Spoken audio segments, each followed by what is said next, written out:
Bonjour à tous, j'espère que vous allez bien. Je viens aujourd'hui vous présenter mon livre enfin terminé au bout de 4 ans, bon même si j'ai eu des interruptions.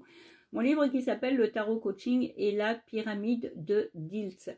Alors je sais que ça ne parle pas à tout le monde parce que la pyramide de Diels c'est un outil qui est utilisé en PNL et qui est utilisé, enfin c'est un outil de coaching justement à proprement parler.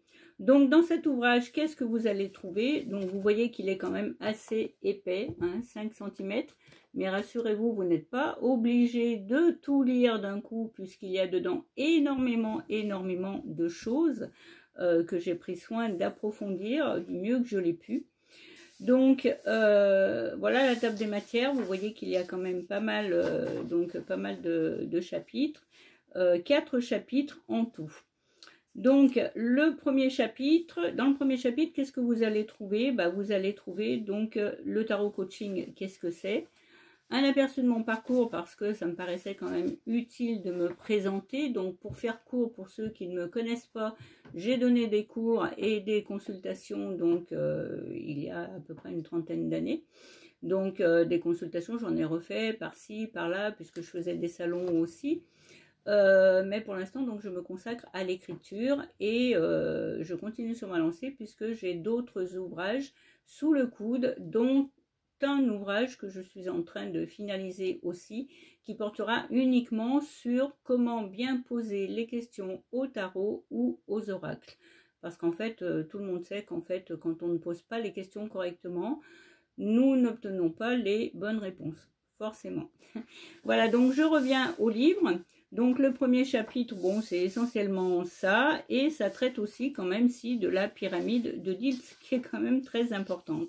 Donc la pyramide de Diels ou les 6 niveaux. Donc vous voyez ici qu'il y a 6 niveaux à cette pyramide, et vous allez comprendre en quoi ça consiste en fait. Donc vous avez le niveau environnement, donc qu'est-ce qui vous entoure, le niveau comportement, qu'est-ce que vous faites, comment vous agissez au quotidien, le niveau capacité, qu'est-ce que vous êtes capable de faire ou de ne pas faire dans la vie, le niveau croyances et valeurs, quelles sont vos croyances limitantes ou aidantes et quelles sont les valeurs sur lesquelles vous avez envie de vous appuyer pour faire ou pour dire les choses, votre identité, donc l'identité que vous avez dans laquelle vous vous incarnez, donc tant au niveau familial qu'au niveau professionnel qu'au niveau amical. Donc vous pouvez avoir en fait plusieurs identités différentes. C'est ce qu'on appelle un petit peu les casquettes dans le jargon courant. Et le niveau, le sens de votre vie. Donc le sens de votre vie, en résumé, qu'est-ce que je suis venu faire sur Terre? Voilà, donc la question existentielle. Donc la pyramide de Diels, à quoi ça sert et à quoi ça peut vous servir? Donc tout simplement, ça vise en fait une recherche d'alignement. Parce que si, par exemple, vous gravitez dans un environnement qui ne vous convient pas, eh bien le reste de la pyramide va être forcément désaxé. Si vous avez un comportement qui n'est pas adéquat à telle ou telle situation, forcément la pyramide, le centre de la pyramide va être désaxé, etc., etc. Si vous n'assumez pas tel rôle dans votre vie, la pyramide va être désaxée. Et donc le but du livre, en fait, c'est de vous faire retrouver cet alignement. Voilà. Et forcément, donc ça va viser aussi une conduite du changement, parce que qui dit recherche d'alignement, souvent il faudra peut-être changer quelque chose dans votre vie. Voilà, donc la pyramide de Diels vous est clairement expliquée pas à pas. Vous allez avoir des exercices dessus. Donc concernant les exercices, dans le livre, il y a 9 exercices, dont 3 tirages. Et dont le dernier tirage, justement, vise à faire cette recherche d'alignement. Ensuite, donc ça c'est le premier chapitre. Tout au long, je voulais vous préciser que tout au long du livre, vous allez avoir un exemple. Donc c'est l'exemple de Delphine. Bon, ce n'est pas son véritable prénom, mais c'est une personne que j'ai coachée quand j'ai fait mon cursus de sophro-coach. Donc il y a de cela quelques années puisque je suis coach certifié. Le chapitre 2, ça c'était le chapitre 1. Le chapitre 2, donc, ça va nous parler justement de l'alignement. Et à travers ça, donc, on va aller chercher le besoin. Quel est votre besoin du moment? Voilà. Ensuite, vous allez avoir des tirages et d'autres exercices. Donc, vous avez 3 tirages. Le tirage de la cohérence, le tirage auto-coaching et le tirage de l'alignement. Le chapitre 3, je vais essayer de ne pas être trop longue. Le chapitre 3, alors là, on va être plus sur un mode intuitif, dirons-nous. Donc, puisque le chapitre 3 donc, concerne la projection au cœur du tarot en 3 étapes. Donc, la première étape, ça va être l'observation d'une âme de tarot par le VACOG. Donc, le VACOG, c'est les 5 sens, je vous en ai déjà parlé. Et à travers le remote viewing, ça, donc, c'est de la voyance à distance. Donc, ça va vous permettre, avec cet exercice, de vous projeter dans votre carte et d'en tirer aussi vos définitions. Parce que, attention, le livre est conçu de telle manière que le but, c'est en fait de vous faire intégrer les lames à votre manière, c'est-à-dire de faire certains exercices, et ces exercices vont vous apporter des définitions. Alors bien sûr, vous en avez beaucoup même dans le livre, mais ce n'est pas le but premier. Le fait qu'il y ait des définitions dans le livre, ça va vous permettre d'avoir voilà, une base, un soutien si vous en avez besoin quand vous faites vos tirages. Mais le but des exercices au départ, c'est de vous faire trouver vos propres définitions. Hein, vous savez que j'ai fait, ou vous ne savez pas, mais que j'ai fait des vidéos sur les tirages intuitifs, et c'est très très parlant de se projeter en fait dans une lame et de voir ce que l'on ressent avec nos 5 sens, avec notre personnalité, enfin à travers notre personnalité, etc., etc. Puisque toutes les définitions des lames, même si on retrouve les principales bases chez tout le monde, les définitions des bases nous appartiennent en propre avant tout. Voilà. Donc ça c'était le chapitre 3. Donc vous allez pouvoir aussi travailler sur vos ressentis avec la Trinité, esprit, cœur, corps. Donc ça je l'ai beaucoup utilisé en consultation, notamment dans les salons où je faisais se projeter les personnes donc dans leur mental, dans leur cœur et dans leur corps. Donc qu'est-ce qu'elles ressentaient à tous ces niveaux-là, ce qui leur permettait de verbaliser les choses. Et ensuite donc moi je synthétisais tout ça, j'en faisais et il en ressortait quelque chose, hein, donc que je transmettais donc à la personne qui était en face de moi, pour lui permettre d'avancer bien évidemment. Donc ça c'était le chapitre 3, le chapitre 4. Donc nous y voilà, le chapitre 4, c'est essentiellement donc les définitions des cartes. Alors définition, oui, définition, mais toujours au travers de la pyramide de Diels. C'est-à-dire que vous allez avoir au début, voilà, il était une fois. Donc ça, je vous renvoie à la vidéo que j'avais tournée il y a, je sais plus, 8 ans, je crois, sur YouTube. Donc, où je reprends le même paragraphe, en fait, à quelques mots près. Ensuite, vous avez donc le battleur dans votre quotidien. Vous voyez, donc toute cette partie-là. Donc, qu'est-ce que ça peut vouloir dire? Par exemple, voilà, la capacité à savoir accomplir plusieurs choses alternativement, la spontanéité, le nouveau, l'origine, le commencement, etc. Donc ça, ce sont des définitions que l'on retrouve un peu dans tous les livres. Donc il y en aura peut-être quelques-unes quand même que vous ne connaîtrez pas. Le battleur en quelques phrases, donc qui est un résumé de la carte, hein, pour une synthèse. Hein, moi, j'aime bien synthétiser les choses. Et ensuite, donc, vous avez chaque niveau, donc l'environnement, le comportement, les capacités, et dans chaque palier, donc vous avez par exemple au niveau environnement, vous avez le décor, la communication, le contexte, voilà, le comportement, le non-verbal, le verbal, les actions, le quotidien, l'hygiène de vie, les réactions, etc. Donc je vous laisserai découvrir tout ça. Bon, les capacités, les ressources et les besoins, la compétence principale, les stratégies. Donc c'est vraiment axé, toutes les définitions sont vraiment axées en fait sur les niveaux logiques. Et ça c'est quelque chose qui n'a pas été fait dans aucun ouvrage, à moins que je ne le connaisse pas, hein, donc mea culpa si ça existe déjà, mais je ne pense pas. Donc voilà, et à chaque niveau, donc, parce que j'avais entendu dire une fois une tarologue qui disait qu'en fait, elle n'avait pas... à son sens, il n'existait pas suffisamment de définition pour le sens envers. Donc là, en fait, moi, j'ai repris les sens envers dans chaque, puisque j'utilise aussi le sens envers dans les tirages. Donc, j'ai repris le sens envers dans chaque palier, donc environnement, croyance, etc., comportement. Et chaque fois, donc, en mettant le trop, le pas assez et le problématique. Donc, vous voyez, vous retrouvez ça ici en italique. Hein, je les mets en italique de manière à ce que ce soit, celle-là, de manière à ce que ce soit bien différencié du reste. Donc le trop, le pas assez, le problématique, bah, Qu'est-ce que ça veut dire le battleur quand on est trop ceci? Qu'est-ce que ça veut dire quand on n'est pas assez ceci, toujours si la lame est à l'envers? Et qu'est-ce que ça peut apporter comme problématique? Par exemple, le fait de ne pas vouloir grandir, entre autres. Hein, ça peut amener plein de choses. Donc, vous voyez que le 4e chapitre, en fait, il va de la page 197 à la page 678. C'est-à-dire que vous avez tout ça uniquement sur les 22 lames du tarot de Marseille. Il y a à peu près, je ne sais plus, entre 20 et 25 pages par carte. Hein, donc ça vous apporte quand même beaucoup d'éléments vers lesquels vous pouvez, dans lesquels vous pouvez aller puiser si vous manquez d'inspiration, etc. Ou que vous pouvez lire aussi comme ça, comme un roman, je ne sais pas, pas au fil de vos tirages. Hein, si un matin vous vous levez, puisque c'est le conseil que je donne aussi dans le livre, j'en donne plusieurs au cours du livre. Le matin, vous vous levez, vous tirez une carte, vous vous dites tiens, qu'est-ce que ça va m'apporter dans la journée? Et bien le soir, voilà, vous pouvez aller consulter la carte, qu'est-ce qu'elle a pu vouloir vous dire, donc au niveau environnement, au niveau comportement, etc. Ensuite, la partie B, donc, ça consiste, on est toujours on est dans le dernier chapitre. Donc, c'est une partie qui va faire en sorte d'approfondir les choses. Alors, approfondir dans le sens de faire une petite introspection. Donc, vous avez ici une fiche pour chaque carte avec 6 questions existentielles un petit peu à vous poser. Donc, avec des qualités et des défauts, sur lesquels vous pouvez éventuellement travailler.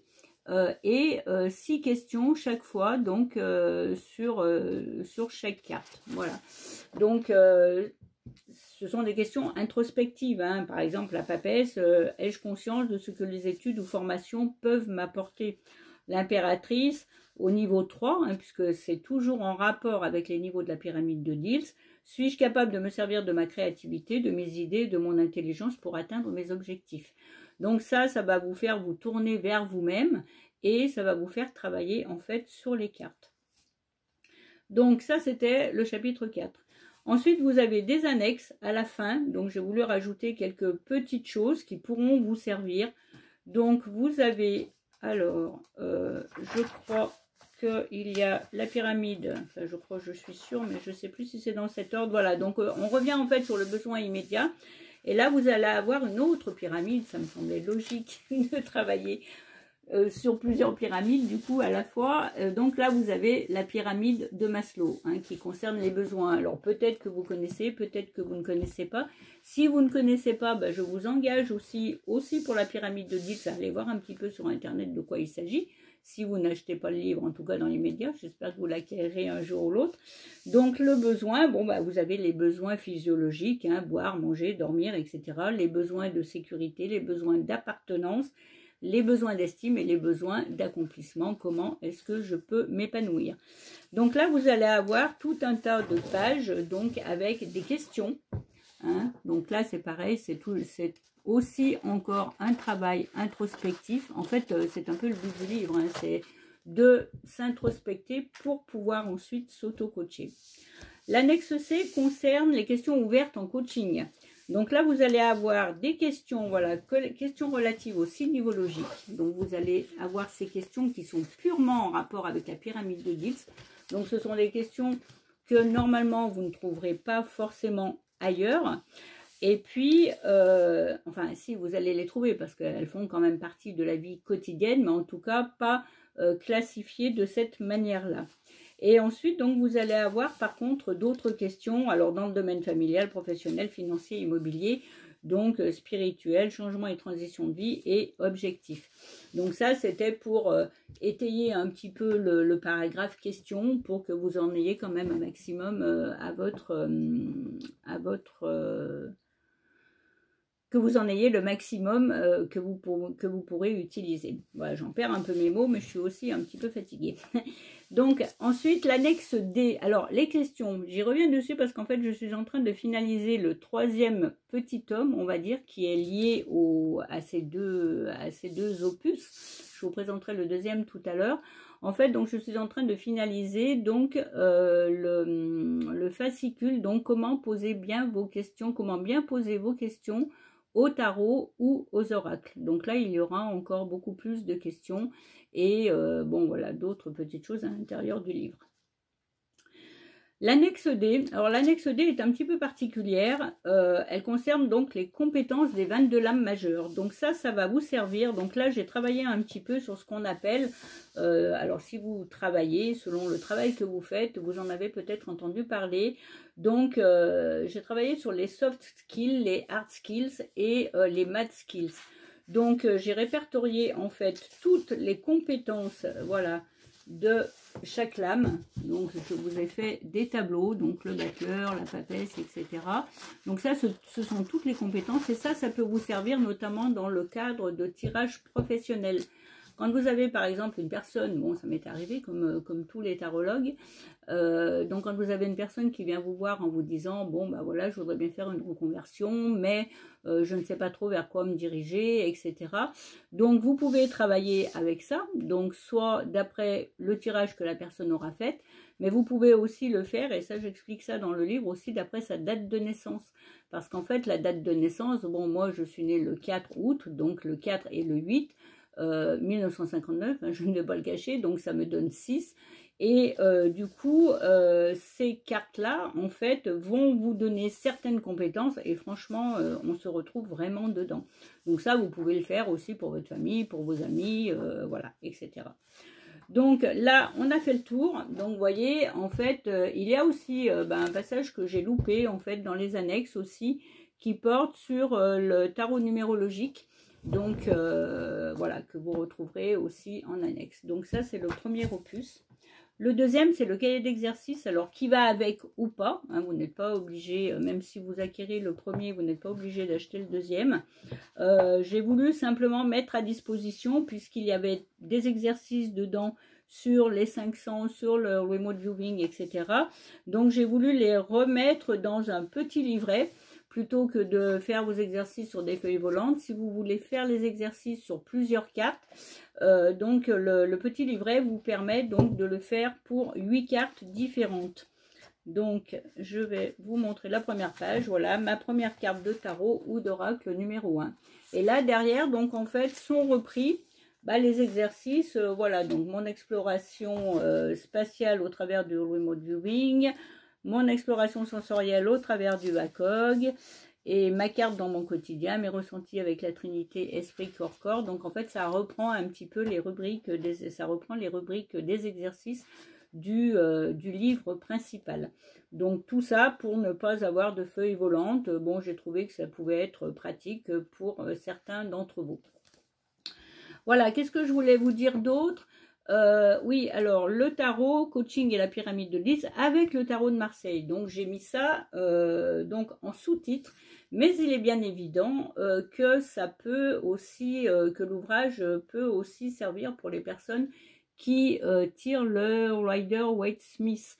Parce que en fait, le battleur reste le battleur. Hein. Le battleur, c'est la nouveauté, le commencement, l'enfance, etc. La papesse, c'est le silence, c'est l'intuition, etc. Donc, que ce soit dans le tarot de Marseille ou que ce soit dans le Rider-Waite-Smith, voilà, c'est pas important. Je veux dire, les définitions restent les mêmes et l'ouvrage, enfin la recherche d'alignement reste de toute façon la même. Alors, d'autant plus qu'il n'y a pas de description. Donc ça, je tiens à le souligner. Il n'y a pas de description, sauf voilà, pour certains exercices, mais dans les pages principales sur les lames de tarot, en fait, il n'y a pas de description. Hein. Je ne dis pas, par exemple, voilà, le battleur a les pieds écartés, il a un pied rouge, il a un pied bleu, il a un chapeau en forme de lemniscate sur la tête, etc., etc. Donc, en fait, voilà, Rider-Waite-Smith ou tarot de Marseille, les définitions se rapportent aux deux. Je n'ai pas fait de description pour la bonne et simple raison que il y en a partout, hein, vous pouvez en trouver sur internet, vous pouvez en trouver dans beaucoup d'ouvrages, et qu'en parallèle, donc j'avais commencé à créer des vidéos il y a plusieurs années, donc sur justement la description des cartes. Donc ces vidéos se sont arrêtées, je crois, à la 4e, je crois à l'empereur, il me semble, ou à l'impératrice. Donc à l'époque, elles avaient eu un certain succès, hein, je l'avoue, je ne veux pas être pas avoir de fausse modestie, Et je les avais arrêtées parce qu'en fait, je pensais qu'elles n'intéressaient personne. Et je m'étais rendu compte quelques années plus tard, en fait, que j'avais plein de bons commentaires. Donc, du coup, bon, après, je me suis mise sur les livres, etc.